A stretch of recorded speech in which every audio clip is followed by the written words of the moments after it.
Alright, so YouTube, I am getting ready to make some turns into John Wayne Airport.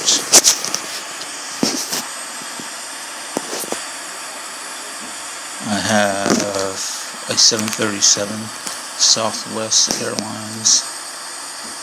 I'm at about 3,500 feet on the entry. Give me 1 second. So I'll go ahead and get down to 3,500.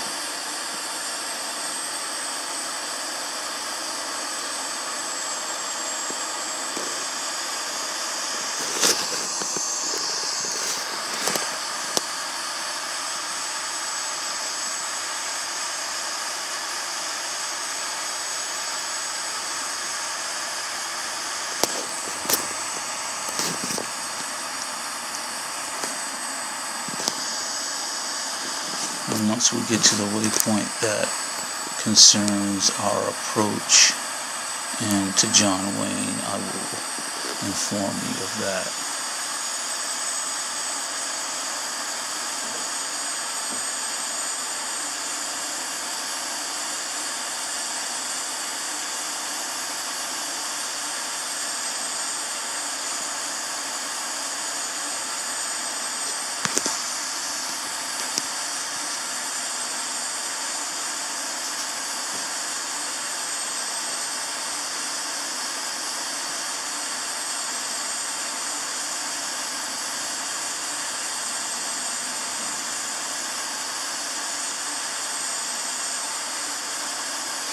Okay, so we're at our approach elevation of 3,500 feet. I'm going to slow our plane down to 170 knots for final. Let me recalibrate.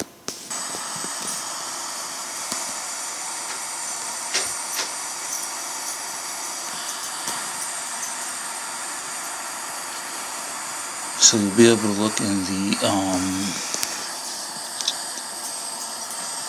notes attached to this video. It will show you all the elevations for the approach.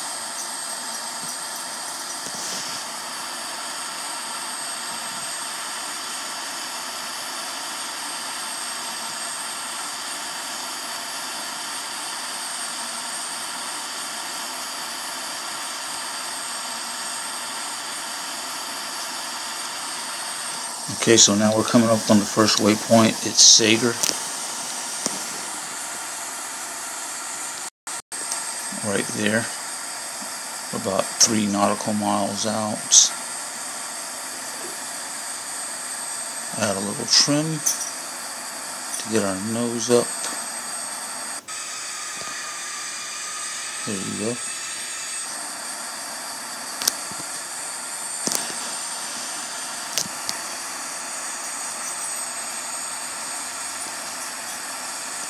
Let me turn to the left a little bit.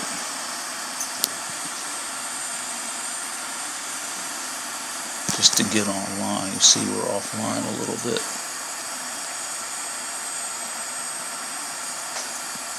Alright, so that's good. So let's go ahead and turn back on. Alright, once we get to Sager, we're going to drop this down to 400 feet. That will be our next elevation that we need to be at by the time we get to Snake. And there's Snake down there. Once you download this approach, you'll be able to see all the elevation requirements and the waypoint requirements.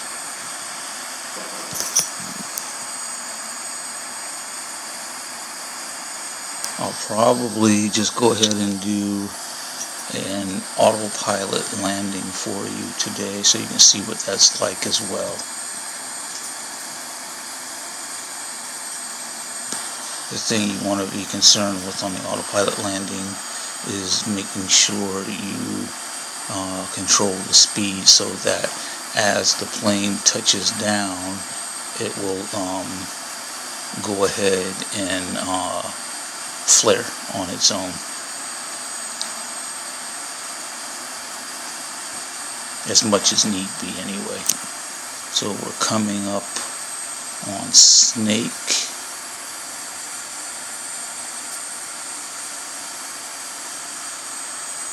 Once we're at snake, we're going to reduce to 2,800 feet for arrival onto BONKE.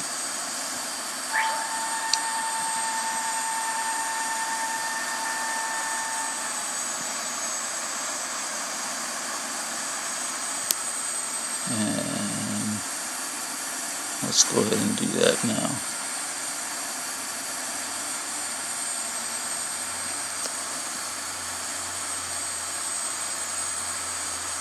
And there we go. And we're coming up on snake.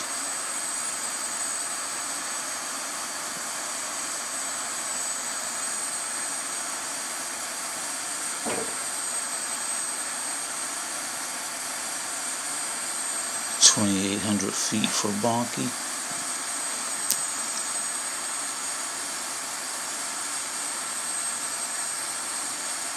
As you see, we are approaching it. $22.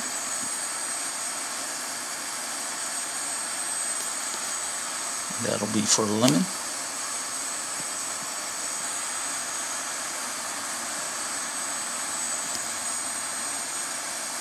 Next is 1,000. I'm going to set it at 1,000, but what I'm going to end up doing is just zeroing out, and we're going to drop the gear down, slow our speed down, flaps 25, 195 on the approach. We need to get this plane down a little bit. We're a little too high.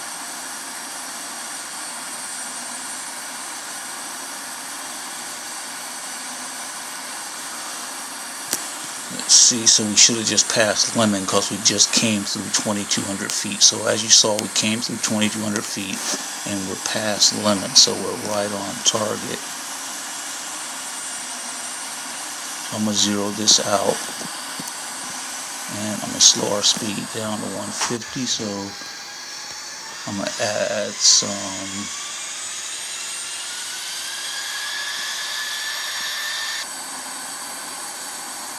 trim,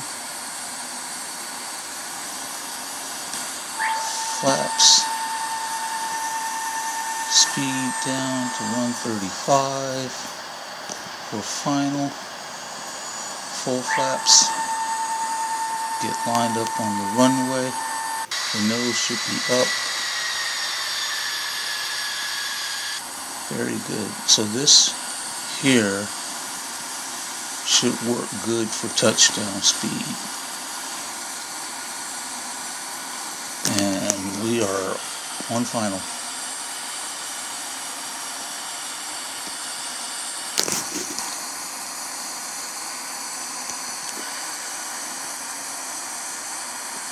May need to edge it over just a little. So we're 1,000 above. Look where we're coming through. See DYERS? As it said 1,000? Just like I told you? Alright. See how that worked. So we came through that last waypoint. You see where the carrot is, right in the center.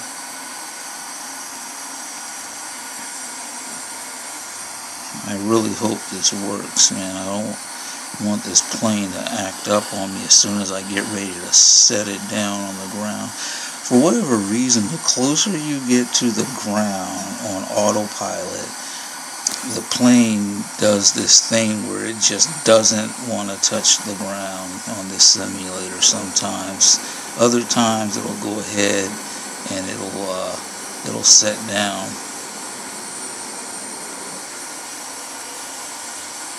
I hope that we get a good touchdown here. We're right on.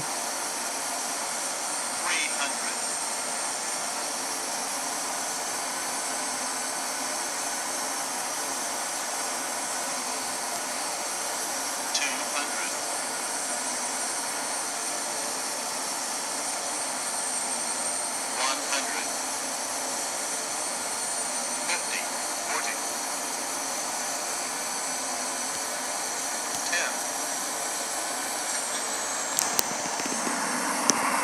Alright, so there we have it. It landed. We'll look out the side after I get the plane rolled down. As you see, we're off to the left, which I had a suspicion we would be. Brakes. Let me get the plane slowed down. There. Turn off. Spoilers off. Flaps up.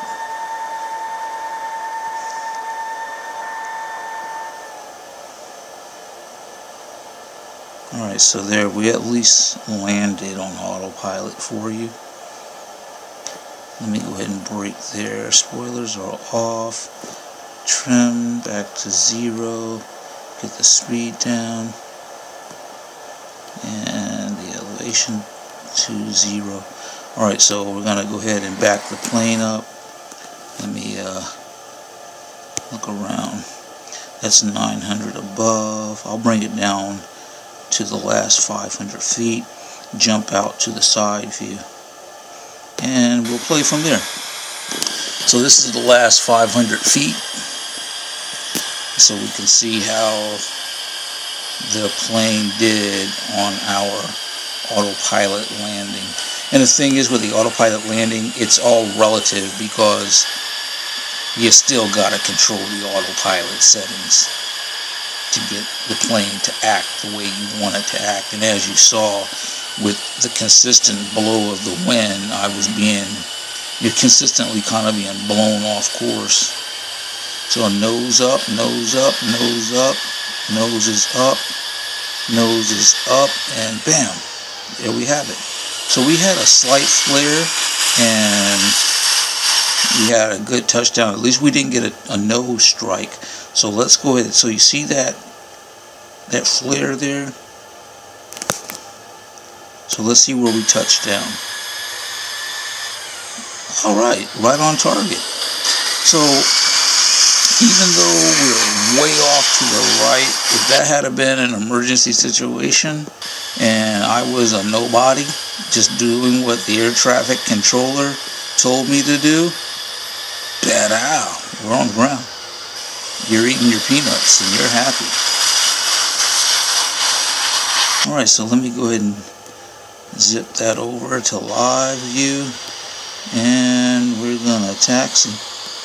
Take the autopilot off. I'm gonna do a quick taxi right on over here and park. Okay, so I'll leave the waypoints and the website information on the video, and you be sure to utilize it for your flying into John Wayne. Just fly the pattern in a small plane like the Cessna, even a small prop job that they have available. That way you don't have to fly a big circuit. On this particular plane, you can see down here on my flight time, I actually flew for 20 minutes to get back around, and then I started filming at the last minute for you. Let me jump in here and release my passengers. Seatbelts off, landing lights, nav lights off, strobe lights off. Go in here and clear my flight plan. Alright, so that is the John Wayne traffic pattern with the approach through to runway 19 right, which that runway is actually 20 right, and its partner runway is 20 left. They're no longer 19 right and 19 left. That was changed. You can look it up online. 20 right and 20 left. So please subscribe to my video, like it, I hope these tips help you. And remember, with the websites I'm going to give you, you can use all that information to fly any of the planes that are available into any of the airports that are available in any region. And also, if you go to FlightAware, you can actually fly the CRJ200 at 10,000 to 12,000 feet above on the Atlanta Regional Charlotte route. And I used to fly that back and forth all day long, just like they do in the real world with the actual airline. So look that up on FlightAware. I'll leave the tip. And thanks for watching.